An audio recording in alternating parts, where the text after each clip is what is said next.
So ngayong araw mga bossing, nandito tayo sa Santa Ana, Manila. Magcha-charge tayo sa Depo 3. Tingnan natin kung maraming pila. Time check ngayon mga bossing, 12:33. Tingnan natin kung maraming pila ng tanghali. So ang charging pala dito kasi bilis lang ng Depo 1. Mabilis din yung charging dito, fast charger talaga. Hindi tulad sa mga SM, Centro Mall, mga 60 kilowatts lang. Dito 120 kilowatts. Kaya mabilis.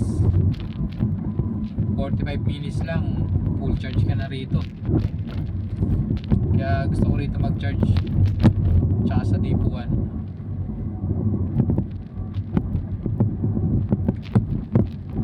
Lahat ng Depo talagang mabilis mag-charge mga bossing. Mga fast charger talaga yung mga charging nila.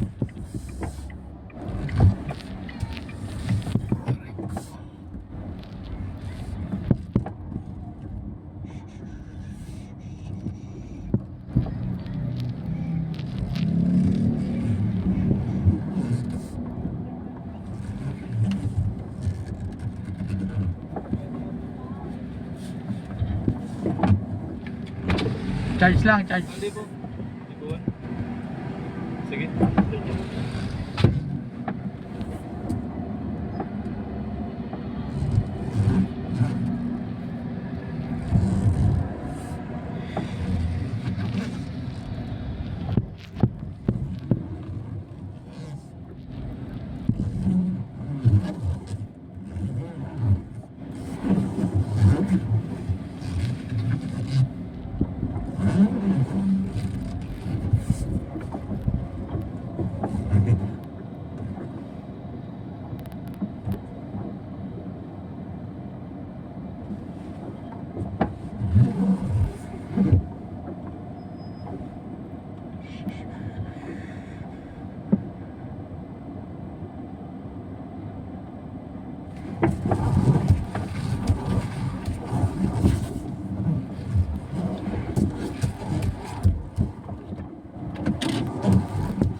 So yun, mahaba-haba ang pila mga bossing.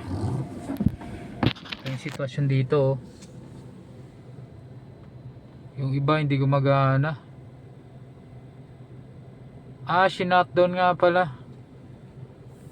Pag mga alas 12 pala shutdown.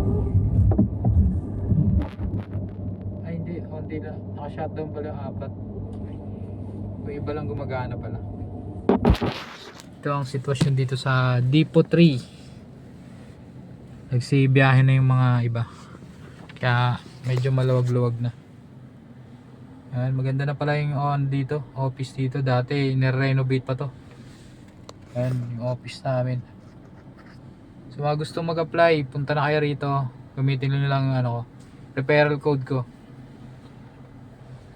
Ayan yung generator, malaki. Bali 30 ang pala to, 30 na tawag nito sa socket na pwede mag-charge 30 perasong sasakyan. Kaso hindi gumagana yung iba kasi hindi ata kinakain ng generator, kaya pinatay muna yung iba. Gumagana lang ata 1, 2, 3, 4, 5, 6 lang yung gumagana. Bali 12 peraso lang yung gumagana. Pila pa rin tayo, konti lang namin pila Wala pang 30 minutes nandito na, pila na to.